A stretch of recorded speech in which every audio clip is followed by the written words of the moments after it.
नमस्कार, मैं हूं आपके साथ अंजना शर्मा और आप देख रहे हैं भारत का सबसे तेज न्यूज चैनल जी भारत न्यूज। चलिए शुरुआत करते हैं इस वक्त की बड़ी खबर से। रात्रि के 9:42 हो चुके हैं और मैं जिला बेसिक शिक्षा अधिकारी के कार्यालय के बाहर मौजूद हूं और एक ऐसे प्रकरण से मैं आपको अवगत कराना चाह रहा हूं जिस प्रकरण को सुनने के बाद आपको जरूर कुछ ना कुछ सोचना पड़ेगा। जी हां, मैं बात करने जा रहा हूं एक ऐसे शिक्षक की जो लगातार भ्रष्टाचार के खिलाफ लड़ने के बाद उसको निलंबित कर दिया जाता है और निलंबित करने के बाद जब वो लगातार भूख हड़ताल पर बैठते हैं अपने स्कूल के बाहर, तब उनको निलंबन से बहाली दी जाती है और बहाली देने के बाद उनको इतनी दूर नौकरी के लिए भेज दिया जाता है कि उनके घर से दूरी लगभग 50 किलोमीटर है। कहने का तात्पर्य यह है कि यदि आप अगर भ्रष्टाचार के खिलाफ लड़ेंगे, भ्रष्टाचार के खिलाफ मोर्चा खोलेंगे, तो कहीं ना कहीं अधिकारी आपसे किसी न किसी रूप में दुश्मनी निकाल लेंगे। जी हां, मेरे साथ एक ऐसे शिक्षक मौजूद हैं जो पहले भी भूख हड़ताल कर चुके हैं, भ्रष्टाचार के खिलाफ बोल चुके हैं, भ्रष्टाचार के खिलाफ लड़ चुके हैं और आज 9:42 हो चुके हैं और यह सुबह से जिला बेसिक शिक्षा अधिकारी के यहाँ भूख हड़ताल कर रहे थे। लेकिन सभी अधिकारियों को, सभी पुलिस अधिकारियों को यह अवगत है कि कल सूबे के मुख्यमंत्री योगी आदित्यनाथ का बरेली में आना हो रहा है, जिस वजह से इनको भूख हड़ताल से पुलिस प्रशासन द्वारा हटा दिया गया कि आप, और उनको धमकाया भी गया कि आप ये क्या कर रहे हैं। अब अपना हक मानना या अपना हक मांगना इतना कठिन हो चुका है कि यदि आप अगर किसी भ्रष्टाचार के खिलाफ बोलेंगे तो कहीं ना कहीं आपको जेल की चार दीवारी भी देखनी पड़ सकती हैं। जी हां, तस्वीरों में आप देख सकते हैं कि जिला बेसिक शिक्षा अधिकारी कार्यालय पर मैं मौजूद हूं और मैं शिक्षक से जानूंगा आखिर वो सुबह से भूख हड़ताल पर बैठे हैं, कोई अधिकारी उनके हालचाल लेने आया है नहीं। यदि अगर इस ठंड के बीच, इतनी कड़कती ठंड में अगर यदि उनको कुछ हो गया तो आखिर उनका जिम्मेदार कौन अधिकारी होगा, कौन सरकार होगी, आखिर कौन होगा अगर उनके लिए कुछ भी होता है। तो बहुत बहुत स्वागत है आपका जी भारत न्यूज बरेली में। आप, क्या नाम है आपका और कहां से हैं? मेरा नाम रामगोपाल वर्मा है। प्राथमिक विद्यालय सहसा, विकासखंड आलमपुर, जाफराबाद, जनपद बरेली में मैं प्रधानाध्यापक पद पर कार्यरत हूँ। अच्छा, मुझे ये बताइएगा क्या घटना हुई आपके साथ, पूरा घटनाक्रम बताइएगा। और आज सुबह से आप भूख हड़ताल पर बैठे हैं, कौन अधिकारी आपसे पूछने आया या नहीं आया, या पूरा घटनाक्रम क्या रहा, जरा मुझे बताइए। ग्राम सहसा में मुझे ग्राम प्रधान से समस्या हुई थी। श्री रुकुमपाल सिंह जो पूर्व ग्राम प्रधान हैं, उन्होंने मुझे बहुत परेशान किया था। 2018 में उन्होंने मेरे ऊपर अटैक किया था। वो ग्राम एमडीएम संचालन में मुझसे 10% कमीशन की मांग किया करते थे और स्वयं एमडीएम बनवाया नहीं करते थे। मैं उनसे रिक्वेस्ट करता था कि एमडीएम संचालन आप करवाइए, क्योंकि शासन ग्राम प्रधानों से एमडीएम संचालन करवाता है, लेकिन ग्राम प्रधान ने एमडीएम संचालन नहीं करवाया। मुझे अपने वेतन में से, सैलरी में से एमडीएम संचालन करना पड़ रहा था और उसके बावजूद फिर वो कमीशन की मांग कर रहे थे और कमीशन न देने पर, उसका विरोध करने पर उन्होंने मेरे ऊपर अटैक किया था, जिसकी मुझे एफआईआर करवानी पड़ी थी। लेकिन कुछ नेताओं के दबाव में मुझे वो एफआईआर रद्द करवा देनी पड़ी। तब से श्री रुकुमपाल सिंह के हौसले बुलंद हो गए और वो मुझे बहुत ज्यादा परेशान करने लगे। अच्छा, वर्तमान प्रधान की क्या स्थिति है और वो किस तरीके से आपको परेशान करते हैं, क्या है पूरा मामला? वर्तमान ग्राम प्रधान श्री रुकुमपाल सिंह के ही खड़े किए हुए हैं। इस बार ऐसी सीट थी तो श्री रुकुमपाल सिंह ने अपने एक मित्र मौकम की पत्नी श्रीमती रेशमा देवी को खड़ा कर दिया। अब जो ग्राम प्रधान का कार्य है वो सब रुकुमपाल सिंह ही करते हैं, मौकम वही काम करते हैं जो रुकुमपाल सिंह जी कह देते हैं। तो जो पिछली बार मैंने उनके खिलाफ एफआईआर करवाई थी, तो उसकी मुझसे अब बदला ले रहे हैं। अब उन्होंने मौकम के जरिए मना कर दिया, उनसे भी मना कर दिया है कि वो एमडीएम का संचालन ना करें। तो एमडीएम का संचालन वो नहीं कर रहे थे, लिहाजा मुझे ही मजबूरन एमडीएम का संचालन अपनी सैलरी में से करना पड़ रहा था और जब पैसा इकट्ठा हो जाता था, मेरा काफी खर्च हो जाता था, तो शासन द्वारा आई हुई ग्रांट वो मुझे देते नहीं थे, वो चेक पे साइन नहीं करते थे। मैं मजबूरन उनके आगे पीछे घूमता रहता था, उनसे रिक्वेस्ट करता रहता था, लेकिन वो मेरे चेक पे साइन नहीं करते थे। अच्छा, मुझे एक बात बताइए, आखिर प्रधान ऐसा क्यों करते थे? क्योंकि उनको 10% कमीशन चाहिए, पैसों का लालच था। और मैंने उनसे प्रार्थना की कि आप अपना खर्च कीजिए, आप अपना एमडीएम संचालन कीजिए। की शिकायत अभी तक आपने कहीं की? मैंने जिला बेसिक शिक्षा अधिकारी महोदय से भी शिकायत की थी, लिखित में शिकायत की थी, और खंड शिक्षा अधिकारी से भी मैंने लिखित में शिकायत की थी। खंड शिक्षा अधिकारी ने क्या कहा? खंड शिक्षा अधिकारी ने कहा कि मैं ग्राम प्रधान का नाम एमडीएम खाते में से हटवा के एसएमसी अध्यक्ष का नाम करवा दूंगा। लेकिन उन्होंने फिर बाद में मेरे साथ ने शर्त रख दी कि ग्राम प्रधान कितने मांगता है। मैंने कहा 10%। तो उन्होंने कहा कि ठीक है, कोई बात नहीं, 5% मुझे दे देना, और मैं बीएसए साहब से कह के एमडीएम खाते में सचिव एसएमसी अध्यक्ष का नाम संयुक्त करवा दूंगा और मजे से एमडीएम चलाना, ये उनके शब्द थे। लिहाजा मैं परेशान हो गया कि ग्राम प्रधान से बचो तो हमारे अधिकारी ही रिश्वत मांग रहे हैं, तो मैं क्या करता। फिर मैंने उनसे कहना ही छोड़ दिया। अच्छा, जानकारी में आया कि खंड शिक्षा अधिकारी ने आपके ऊपर दबाव बनाया, किस तरीके से, क्या उन्होंने भी आपको? खंड शिक्षा अधिकारी महोदय ने कंपोजिट ग्रांट में मुझसे 10% की मांग की थी। इसका मैंने विरोध किया, मुझे तनाव हुआ। वो उन्होंने लगातार मुझसे कई बार जब मांगे तो मैं ज़्यादा परेशान हो गया। मैंने कई टीचर से इस बारे में डिस्कस किया कि खंड शिक्षा अधिकारी कंपोजिट ग्रांट में मुझसे 10% की मांग कर रहे हैं। तो अन्य शिक्षकों ने भी समर्थन किया। उन्होंने कहा कि वो उनसे भी डिमांड कर रहे हैं, आपसे अकेले ही डिमांड नहीं कर रहे हैं, वो सभी विद्यालयों से डिमांड कर रहे हैं। और उनसे जो बातचीत है वो साक्ष्य के रूप में मेरे पास मौजूद है। सभी साक्ष्य आपके किस रूप में है? ऑडियो, वीडियो, कॉल रिकॉर्डिंग के रूप में है, वॉइस रिकॉर्डिंग के रूप में है। किसकी वीडियो और किसकी ऑडियो?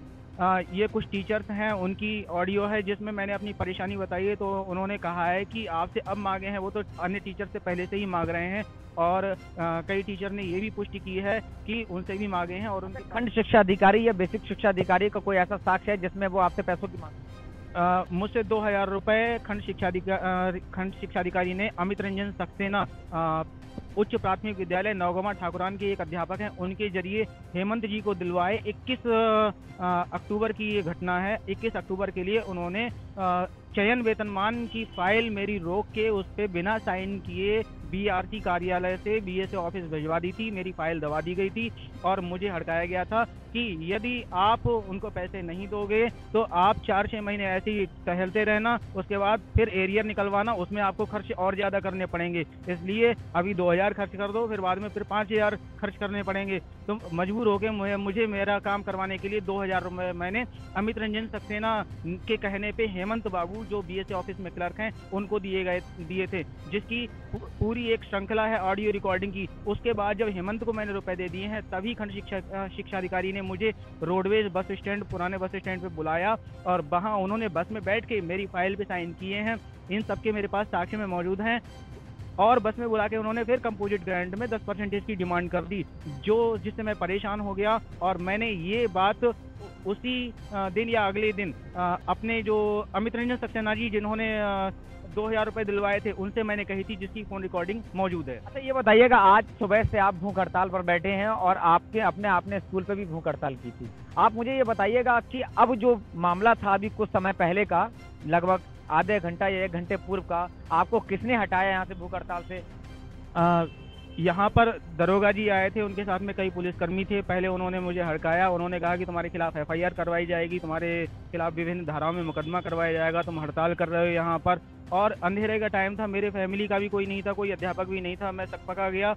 उसके बाद भानुशंकर गंगवार जी भी आए, फिर मैं रोने लगा और मैंने उनको सारे साक्ष्य दिखाई कि देखिए साहब, मेरी ये मजबूरी है कि मैं भूख हड़ताल पे शौक से नहीं बैठा हूँ, मुझे प्रताड़ित किया गया है। दरोगा जी को जब मैंने साक्ष्य दिखाए तो वो भी द्रवित हो गए और उन्हें भी लगा कि हाँ, इसके साथ वास्तव में अन्याय हुआ है। उन्होंने सारे साक्ष्य देखते हुए फिर भानुशंकर गंगवार जी से कहा कि अध्यापक के साथ में वास्तव में अन्याय हुआ है, ये गुरु हैं, ऐसा अन्याय ठीक नहीं है, आप इनकी समस्या का समाधान कीजिए। इस पर भानुशंकर गंगवार जी जो उप जिला बेसिक शिक्षा अधिकारी हैं, उन्होंने उनके सामने यही कहा कि ठीक है, मैं इनकी मांग के लिए बीएसए महोदय के पास में रखूंगा। बीएसए साहब अभी मेडिकल अवकाश पे हैं, उनके स्वस्थ होते हुए ही इनकी मांगें हम पूरी करवाएंगे। और मुझे आश्वासन दिया कि अब आपको दोबारा से भूख हड़ताल या धरने पे नहीं बैठना होगा। आपकी मांग जो है वो ये है कि मुझे जो मेरा विद्यालय 20 किलोमीटर की दूरी पर था, इसी रेंज में या तो मुझे मूल विद्यालय दे दिया जाए या इसी रेंज में कोई और विद्यालय दे दिया जाए। फिर मेरी वेतन वृद्धि रोकी गई है वो बहाल की जाए। दोनों मांगे उन्होंने पूर्ण करने का आश्वासन दिया। एक बात जानने का प्रयास कर रहा था, आप सुबह से भूख हड़ताल कर रहे हैं, आपने कुछ भी नहीं खाया होगा? अभी नहीं खाया। ठीक है, अगर इस बीच अगर आपको कुछ हो जाता तो आपको क्या लगता है अपने स्वास्थ्य का ध्यान नहीं है? नहीं, स्वास्थ्य का मैं क्या करूं, मुझे इतना ज़्यादा प्रताड़ित किया गया है, मैं तो इतना परेशान हो गया। मुझे बर्खास्त करने की तैयारी की थी क्योंकि मैं भ्रष्टाचार के खिलाफ बोला। मुझे बर्खास्त करने की तैयारी थी। मैंने डीएम सर के लिए ये ज्ञापन दिया था कि अगर मुझे बर्खास्त कर दिया जाएगा तो मेरे जीवन का क्या अर्थ है, फिर तो मुझे इच्छा मृत्यु दे दी जाए। अब जो व्यक्ति जिसका जीने का साधन ही जा रहा है, तो फिर यहाँ ये हड़ताल, भूख हड़ताल करना, ये तो बहुत छोटी चीज़ है। मेरा तो जीवन ही खतरे में है, मेरा तो पूरा भविष्य ही खतरे में है, इसलिए मुझे मजबूरन भूख हड़ताल के लिए बैठना पड़ा। अब आप इच्छा मृत्यु मांगने को भी तैयार? जी, मैंने इच्छा मृत्यु मांगी है कि अगर मुझे बर्खास्त किया जाता है तो मेरा कोई दोष नहीं है, किसी तरह का दोष नहीं है, जांच करवाई है प्रकरण की। लगातार मतलब जो है अपनी समस्या से अधिकारियों को रूबरू करा रहे हैं। कल उत्तर प्रदेश के मुख्यमंत्री भी आ रहे हैं। अगर आपको मौका मिला बात रखने का तो आप किस माध्यम से बात रखेंगे? माध्यम से तो मैं नहीं बता सकता हूं कैसे। अगर मीडिया ही मेरी बात पहुंचा सकती है, मैं सामने कैसे जा सकता हूं? आप मीडिया वाले ही सहयोग करें तो मेरा ये माध्यम हो सकता है कि मुख्यमंत्री महोदय तक मेरी बात पहुंच जाएगी। लेकिन मेरी हार्दिक इच्छा है और मैं प्रयास करूंगा कि माननीय मुख्यमंत्री जी के पास पहुंचूं, मैं अपना दर्द उन्हें बयान करूं कि प्रदेश में कैसे भ्रष्टाचार हो रहा है। चाहते हैं बाबू? मैं चाहता हूं कि मुझे न्याय मिलना चाहिए। मेरा कोई किसी तरह का दोष नहीं, मैंने केवल भ्रष्टाचार के विरोध में आवाज़ उठाई तो मुझे खंड शिक्षा अधिकारी ने जूता लेके मारने को मेरे लिए दौड़े। उन्होंने गंदी गंदी गालियां दी, उन्होंने मुझे सस्पेंड करवा दिया। और उसके बाद में जब मैंने सारे साक्ष्य दिखा दिए, मैं बिल्कुल निर्दोष था, सारे साक्ष्य मैंने दिखा दिए, स्पष्टीकरण दे दिया। इसका कोई मतलब साक्ष्य जो आप बता रहे हैं जूता लेके, इसकी ऑडियो रिकॉर्डिंग है मेरे पास में, जो जूता लेके मारने को दौड़े हैं तो इसकी ऑडियो रिकॉर्डिंग है। उन्होंने खुद कहा है कि मैं जूते से तुझे मारूंगा, और उन्होंने काफी गालियां दी हैं, वो सब मेरे पास ऑडियो रिकॉर्डिंग के रूप में मौजूद है। देखिए, आप देख पा रहे हैं कि एक शिक्षक ने किस तरीके से अपने पूरे दर्द को बयां किया, और दर्द बयां करने के बाद लगातार वो अपने हृदय की बात अधिकारियों तक बता रहा है। लिखित रूप से भी दी, मौखिक रूप से भी दी, लेकिन उसके बाद भी कोई भी समस्या का समाधान नहीं हुआ। कहने का मतलब ये है कि आप सावधान हो जाइए। यदि अगर आप भ्रष्टाचार के खिलाफ लड़ेंगे, भ्रष्टाचार के खिलाफ आवाज उठाएंगे, तो ये सच है कि आप जेल की 4 की दीवारियों में अंदर होंगे। क्योंकि किस तरीके से यह शिक्षक ठंड में, इस कड़कती ठंड में वह भूख हड़ताल कर रहा है, और उसने ये तक कह दिया कि यदि अगर आप मुझे बर्खास्तगी करने की तैयारी कर ली है तो मुझे इच्छा मृत्यु दे दी जाए।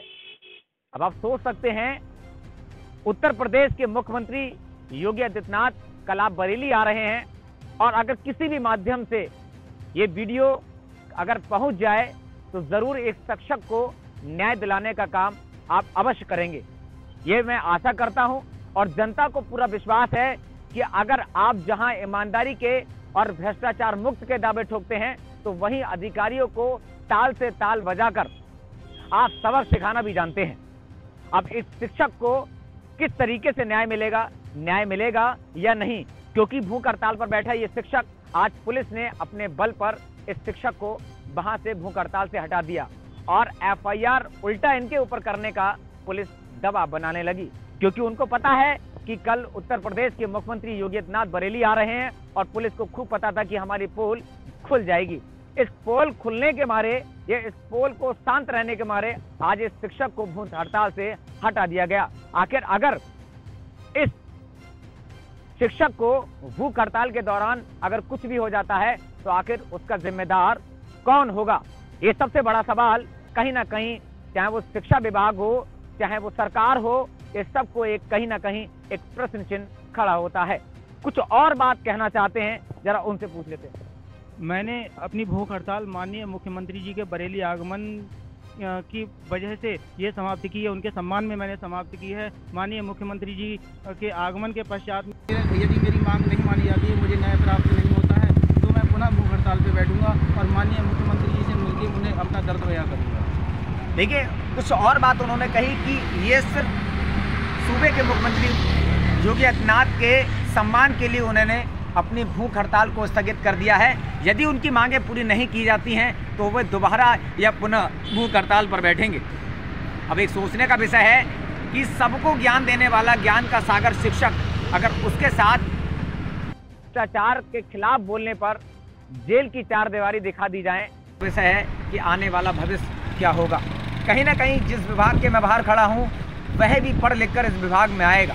और अगर इसी तरीके से करप्शन या भ्रष्टाचार होता रहा तो आप खुद समझिए किस तरीके से यहाँ पर जो अधिकारी आएंगे, और वो अधिकारी जब पहले से ही उनको पता होगा कि ये भ्रष्टाचार युक्त देश है या भ्रष्टाचार युक्त भारत है, तो आप सोचिएगा कि भारत का बच्चा भ्रष्टाचार युक्त भारत पूरी तरीके से अपना सहयोग प्रदान करेगा। भ्रष्टाचार युक्त है ना कि भ्रष्टाचार मुक्त है। और जिस दिन अगर भारत भ्रष्टाचार मुक्त बन गया तो उस दिन कहीं ना कहीं ऐसे शिक्षकों को भूख हड़ताल करने की कोई भी आवश्यकता नहीं पड़ेगी। अब देखना ये होगा इस शिक्षक का दर्द आखिर अधिकारियों तक पहुंचता है और पहुंचने के बाद आखिर क्या निष्कर्ष निकलता है। फिर मिलूंगा अगली मुलाकात के साथ, जब तक के लिए नमस्कार।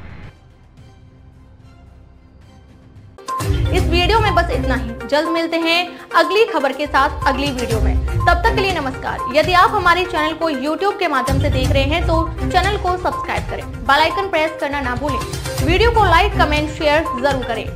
यदि हमारी वीडियो को आप Facebook पर देख रहे हैं तो हमारे Facebook पेज को फॉलो जरूर करें। अगली वीडियो देखने के लिए आप देखते रहें जी भारत न्यूज चैनल को देखने के लिए आपका बहुत बहुत धन्यवाद।